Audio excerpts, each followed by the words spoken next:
A suspected Chinese spy slept with at least 2 mayors and got close to Democratic Representative Eric Swalwell in a years-long intelligence campaign, report says. Yet again, China's spying on us, and who do they choose to get in bed with? Literally, the Democrats. Feng Feng, also known as Christine Feng, embedded herself in the Bay Area politics and slept with at least 2 Midwestern mayors as part of a year-long Chinese intelligence campaign. Man, fuck China. Axios has also said the fundraising for Representative Swalwell and Tulsi Gabbard, both of whom ran in the 2020 Democratic presidential primary. Maybe there's some truth to that whole China buying off Joe Biden and his son. The outlet said that Feng returned to China in mid-2015 during an FBI investigation into her activities, that she has not returned to the U.S. Feel like we should send a strike team to either go kill her or bring her back. Feng's story shows the length that Beijing goes in order to influence American politics, getting cozy with politicians, Democrat politicians, no Republican politicians, earlier in their career so they can influence them later on, like Joe Biden.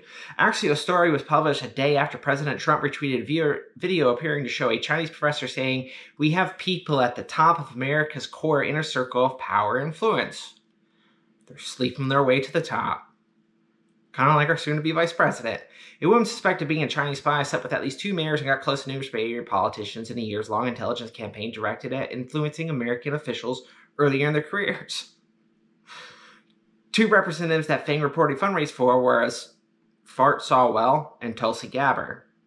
Both ran for president in 2020, but they're losers and made it nowhere.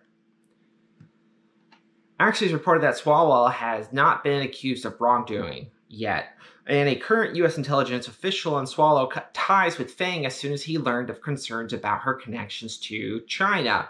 We're just at a point where we gotta close the border to all Chinese people. All Chinese people are part of the CCP, and we cannot let them in this country.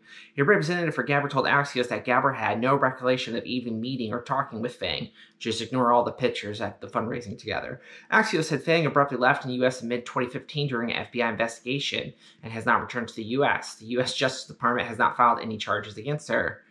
Get to it.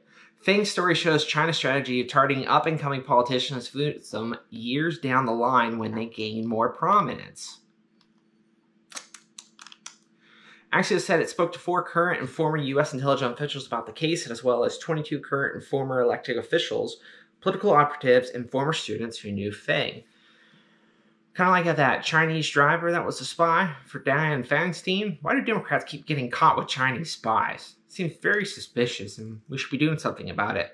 Probably like nuking China. If you made it this far in the video, don't forget to like, share, and subscribe, and I'll see you in the next one.